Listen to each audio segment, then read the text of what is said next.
The heart monitor was the loudest thing in my world for 3 months. Not because the hospital was quiet. Hospitals are never quiet. But because everything else, the voices of nurses, the rolling of trolleys, the distant murmur of a television in a waiting room I had stopped being able to afford to sit in, had gradually reduced to background noise that my mind processed and discarded. The heart monitor, however, I listened to with the focused desperation of someone who understands that the moment it changes its rhythm, her world changes completely. My sister Daisy was 20 years old and had a 15% chance of survival. The doctors said this with the careful neutrality of people who had learned to deliver these numbers without inflection because inflection implied hope or finality, and neither was medically defensible. 15% was the number they gave me in the first week. 3 months later, they had not revised it upward. What they had revised was the bill. I was 24 years old, and I had been sleeping in chairs and eating from vending machines and working 3 remote contracts simultaneously on a laptop balanced on my knees, and the number I owed the hospital had grown past the point where the mental arithmetic involved in calculating it felt like a useful exercise. I had lost my parents 4 months earlier. Not to illness. Not to age. To a road. A night in late autumn and a silver sedan, and the specific terrible physics of a high-speed collision on Route 9 that the police report described with the detached precision of people documenting a fact rather than the end of everything I had. My mother had died on impact. My father had died 40 minutes later in the same emergency room where Daisy had been brought in on a gurney with head trauma, internal bleeding, and a 15% chance. I had not been in the car.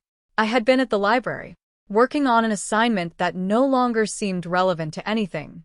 I had received the call from a nurse who said my name twice before telling me to come. I came. I had not left since. I was walking out of Daisy's ward on a Thursday morning with the specific exhaustion of someone who has been running on insufficient sleep for long enough that the exhaustion has become a baseline rather than a state, carrying a coffee I had not yet paid for because the machine had dispensed it without charging, and I was not morally capable of returning it when I walked into him. He was tall. That was the first thing I registered. The physical fact of a large man in an expensive suit who had been moving with the assurance of someone accustomed to commanding space around him and who had stopped very suddenly because I had not been looking where I was walking. I did not fall. He caught my arm.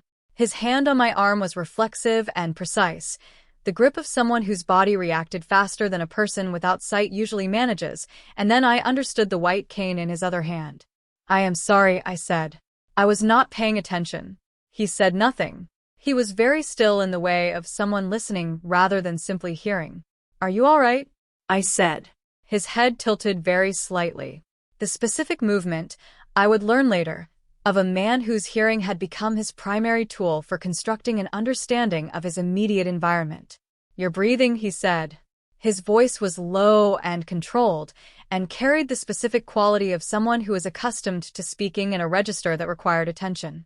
It has a hitch in it. I am tired, I said. No, he said.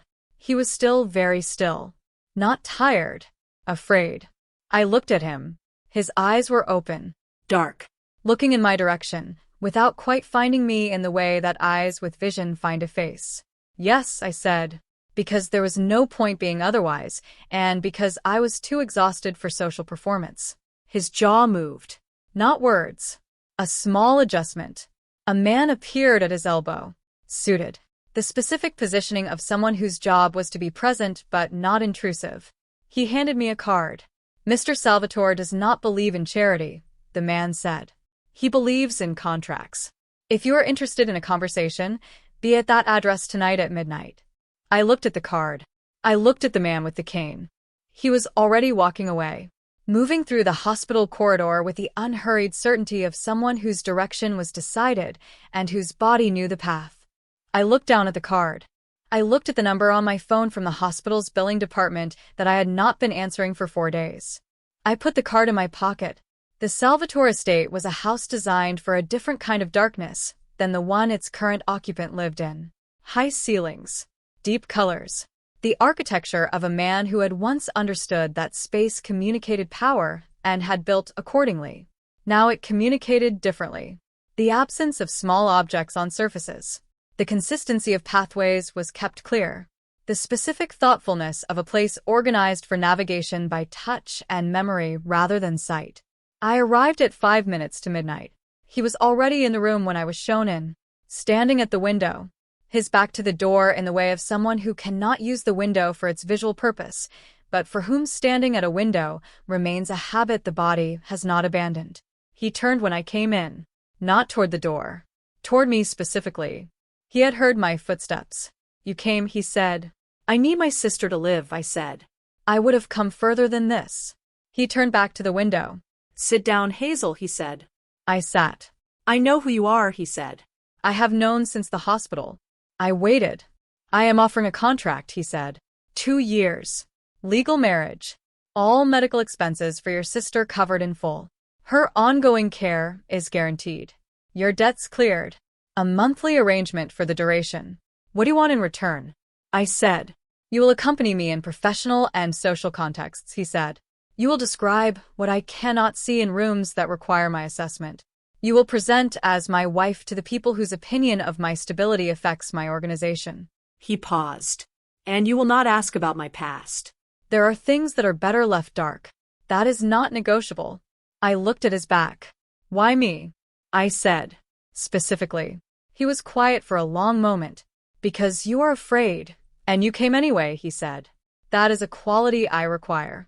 The contract was on the table. 12 pages. Dense, but specific. I read every clause. He waited without impatience, which I noted as a quality. I signed. He turned from the window.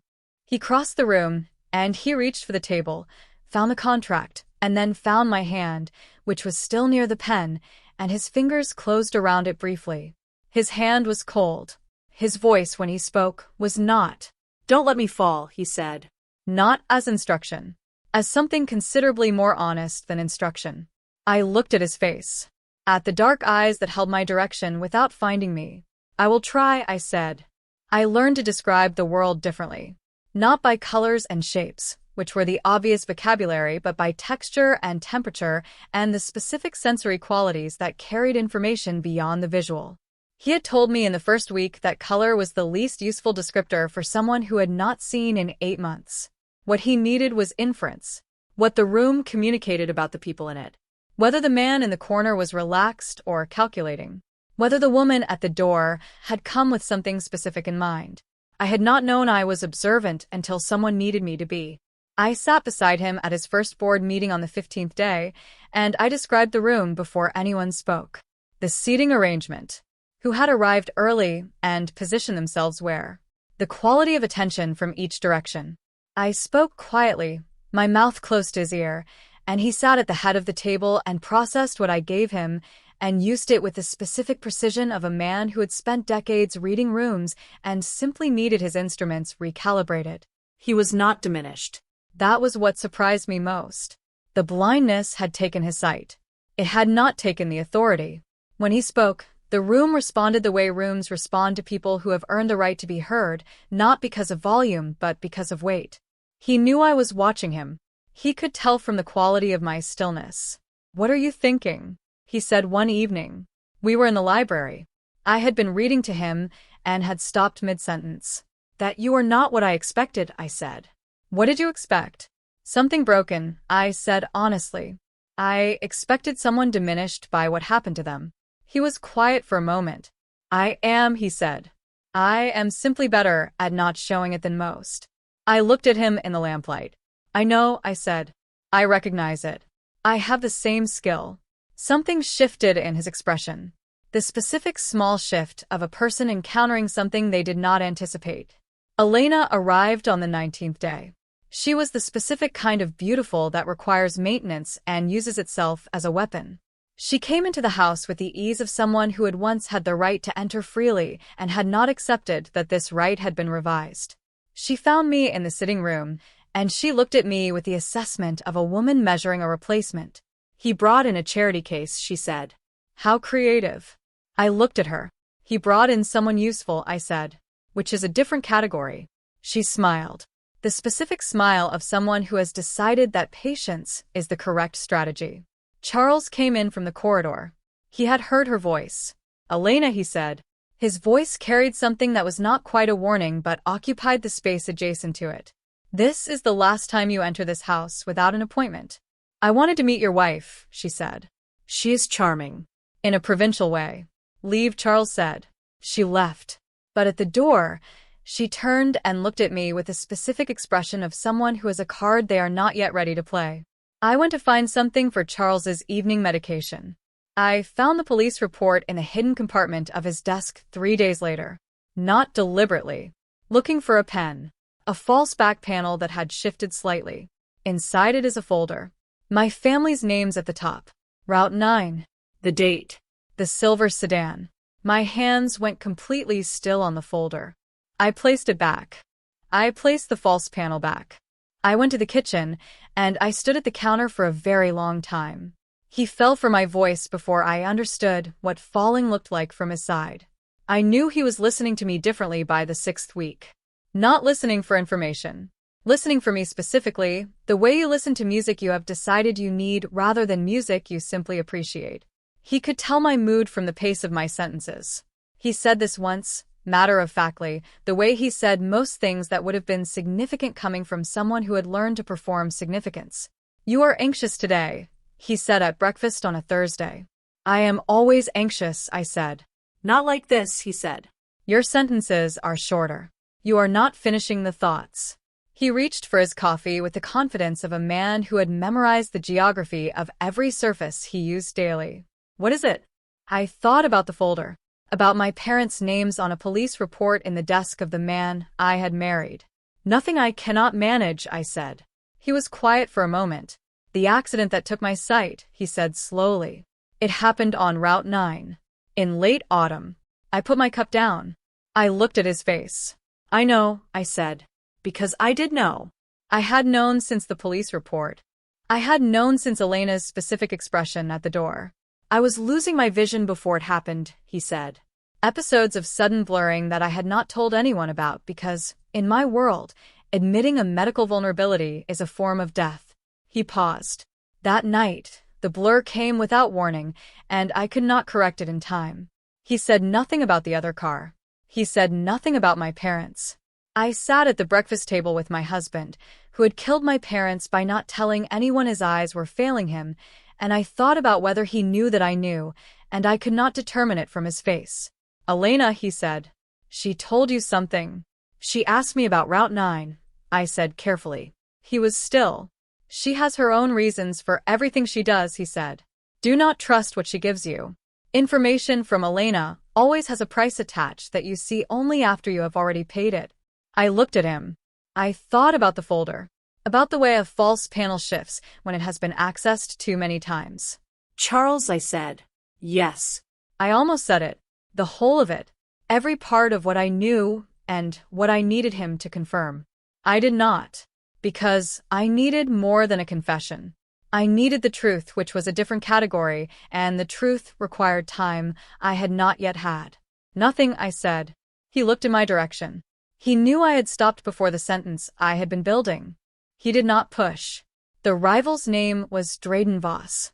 He came to the meeting with the specific energy of a man who had decided that a blind boss was a manageable boss and had arranged the seating to communicate this to the room before Charles entered it. I described the arrangement to Charles in the car on the way. He listened without expression. We walked into the boardroom together. He sat at the head of the table. I sat at his right. For 90 minutes, I was his peripheral vision. Small signals on his thigh, beneath the table. A press for a lie. 2 for genuine uncertainty. 3 for the specific calculation of someone managing a number they have not confirmed. Charles used each signal without acknowledgement, adjusting his responses with the seamless precision of a man who had simply learned to read a different kind of information. Voss was watching us. He reached into his folder at the 90-minute mark, and he placed a photograph on the table and pushed it across the polished surface toward where I sat. I looked at it. The crash site on Route 9. Both vehicles. The silver sedan had its front destroyed. The other car compressed into something I did not recognize as the vehicle my father had driven for 6 years, except for the color. I looked at the photograph. I looked at Charles. He could not see the photograph. He could not see my face. But he felt the specific change in my breathing that he had cataloged across 8 weeks of being in my closest proximity. Hazel, he said. Very quietly. We're done here, I said. My voice came out steadier than anything inside me. Mr. Voss, Mr. Salvatore will be in contact through his legal team regarding the proposal. I stood. I guided Charles out. In the car, he said nothing for the first 12 minutes. Then, the photograph. Yes, I said. What was on it? I looked at the city moving past the window. Route 9, I said.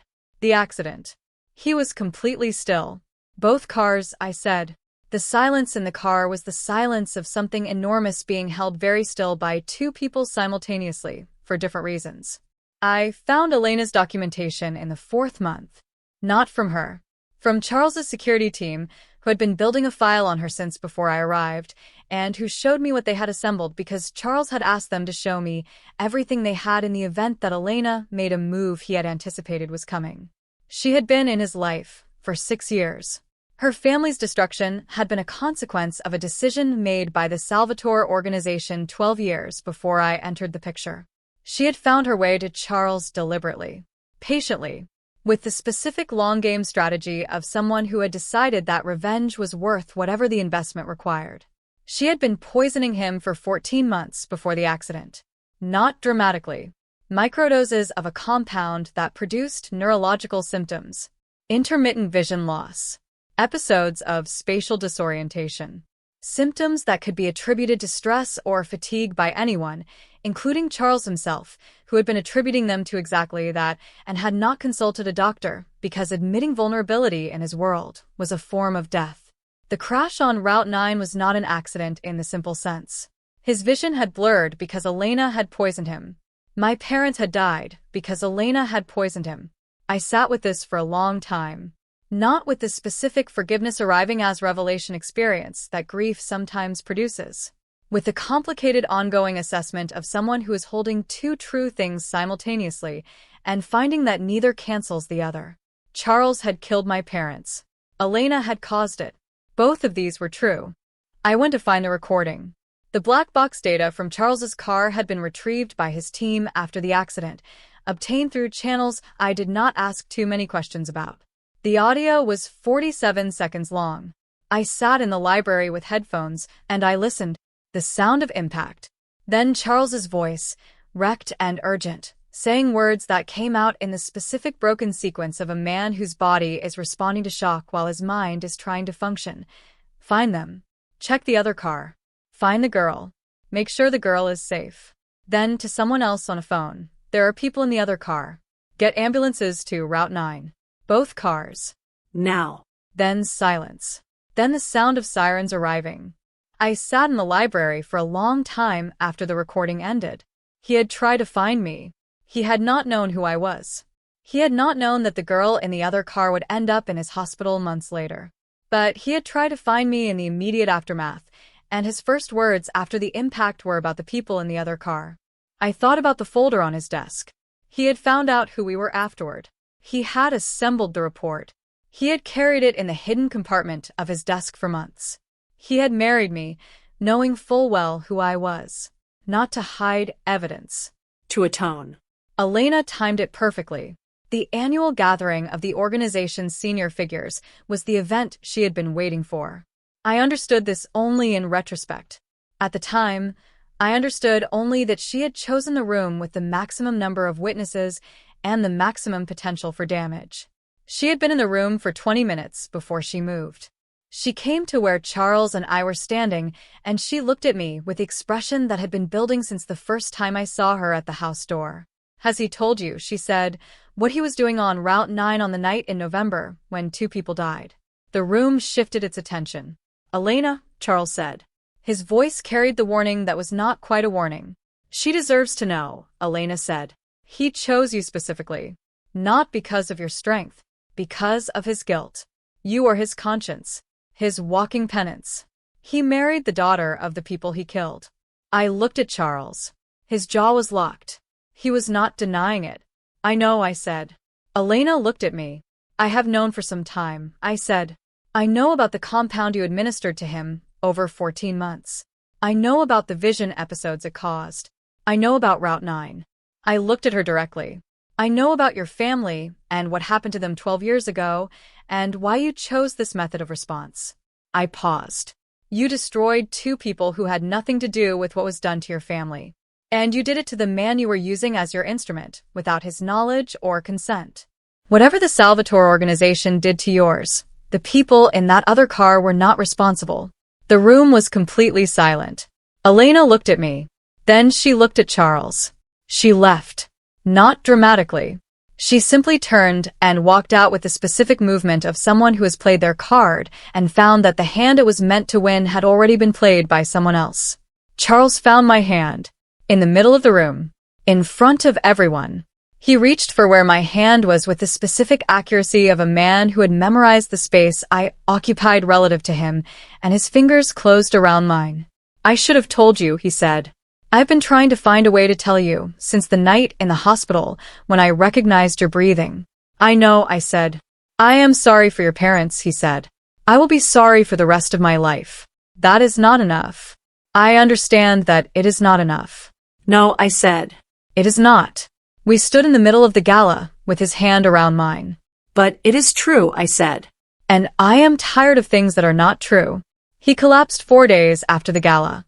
Not from the revelation. From the poison, which Elena had stopped administering when it became clear her plan had resolved differently from her intention, but whose accumulated effect on his neurological system had reached a threshold that his body was no longer managing silently. I was in the room when it happened. I was the one who called his medical team. I was the one who rode with him and answered the questions the emergency doctors asked about his medical history with the specific precision of someone who had spent 4 months learning everything about the health management of the man she lived with. The neurologist who reviewed his scans was a woman named Dr. Soren, who had the calm of someone who had spent her career at the intersection of hope and probability. The compound has caused significant inflammation, she said. There is a procedure. Experimental but with documented success in similar cases. The inflammation around the optic nerve. She paused. There is a 90% chance he wakes up with restored partial vision. There is a 10% chance he does not wake up. I sat with this in the corridor. 10% was not 15%. I thought about what Daisy's doctors had said 4 months ago. 15%. She was awake now. Had been awake for 3 weeks. She was in a facility that Charles's medical team managed, and she called me every evening at 8 and talked about the nurses and the food and the specific injustice of not being allowed coffee yet. She had told me something on the first night she was conscious enough to have a full conversation. There was a man, she said. After the crash. Before the ambulances came. He kept talking to me. He said help was coming. He stayed until I could hear the sirens. I remember his voice. I had not told her whose voice it was. I stood outside the surgery waiting area, and I thought about a man whose vision had been stolen by someone he trusted and who had driven a car he should not have been driving with eyes that had already been failing him for months, and who had stayed beside my sister in the wreckage until the sirens came, and who had spent the following months finding out who she was and marrying her sister because the guilt of what his poisoned body had caused was a weight he did not know how to carry any other way. I went in to sign the surgery consent. I sat beside his bed for 2 days while he was unconscious post-surgery. Not because the medical team needed me there. Because I needed to be there with the specific need of someone who has stopped being able to pretend that what they feel is anything other than what it is. I had spent 4 months in that house. I had described sunsets to a man who could not see them. I had put my hand on his arm in boardrooms to tell him who was lying. I had listened to him breathe in the dark of rooms I passed and understood from the rhythm whether he was sleeping or simply lying still. I had been his eyes in a world of darkness, and somewhere in the doing of that, I had given him something I had not planned to give. He was the reason my parents were gone. He was also the man who had stayed beside my sister in the wreckage and talked her through the dark until the sirens came. Both of these things were completely and permanently true. Daisy came to the hospital on the second day. She was still thin from the months in bed, but she moved through the corridors with the specific purposeful energy of someone who has survived something and is not yet finished being grateful for the surviving. She sat beside me outside the recovery room. Tell me who he is, she said. I told her. All of it. The hospital collision. The card. The contract. The folder on the desk. The recording. Elena's compound. The gala. The surgery. Daisy listened without interrupting, which was unlike her, which told me she understood the weight of what I was giving her. When I finished, she was quiet for a long time. He stayed, she said finally. After the crash, when it would have been easier to go. He stayed. Yes, I said. And the person who actually caused it, she said, was someone else. It is more complicated than that, I said. He should have told someone his vision was failing. People died because he did not. Yes, Daisy said. And he has been trying to carry that ever since. She looked at me. Hazel, you have been carrying grief alone since I was in a coma. You have been managing impossible things alone. And somewhere in the middle of this impossible situation, you found someone who was also carrying something impossible, and you became each other's necessary thing. She paused. That is not nothing. I looked at the recovery room door. No, I said. It is nothing. The bandages came off on a Friday morning. Dr. Soren performed the removal with the focused patience of someone managing a moment that could resolve in two directions and who had learned not to predict which direction until the evidence arrived. I stood at the foot of the bed, not because anyone had placed me there, because I had been there when he went into surgery and I had been there for the 2 days after, and I was simply still there, which was, I was beginning to understand the most accurate description of what I felt and what I intended. The final layer of gauze came away. He blinked. Once. Twice. The room was very blurry, Dr. Soren told him. This was expected. The visual cortex reacquaints itself with input after a long absence. It would clarify. He blinked again. His eyes moved. They found me. Not the wall behind me, the window, or Dr. Soren at his side. They found me at the foot of the bed, which meant his vision was clearing faster than expected, or meant something else entirely, something about the specific geography of the people in his world, and which one his eyes moved toward first when they began to work again. I was not smiling. I was just there, the way I had been there for 4 months, describing sunsets, pressing signals against his leg in boardrooms, standing beside his bed in the dark because he needed someone to stand there. He looked at me for a long time. You stayed, he said. You stayed too, I said. After the crash. You stayed with my sister. He was quiet. I did not know who she was, he said. I only knew she was someone. I know, I said. I should have told a doctor about my vision, he said. Long before that night. I knew something was wrong, and I chose not to tell anyone, and people died because of that choice. Your parents died because of that choice. I will carry that for the rest of my life. Yes, I said. You will. I do not expect forgiveness, he said. I am not offering forgiveness, I said. Forgiveness is a longer process than this conversation. I am offering, I stopped. Found the word. Presence. I am offering to be present while the longer process happens. If that is something you want. He looked at me from the hospital bed, with eyes that were working again. Eyes that had found me first when they remembered how to look. I spent a year hearing your soul, he said. Every breath. Every hitch of fear. Every moment of quiet courage in rooms that should have broken you. He looked at me with those eyes that were clear and dark and completely present. Now I finally have to earn the right to see it. I pulled the chair beside his bed. I sat down. Then start earning, I said. He reached for my hand. Found it. Held it. Outside the hospital window, the city was doing what cities do. Moving forward. Indifferent and full of ordinary lives being lived by people who did not know that in this room, 2 people were beginning the long, complicated work of building something out of the most impossible material available. It was not a clean beginning. It was not a simple one. It was the only honest one available, and we took it. To everyone who has been handed grief they did not cause and had to carry it anyway. To everyone who has loved someone complicated in a situation that had no clean answer. And to everyone who has stayed when staying was the hardest available option. Forgiveness is not a moment.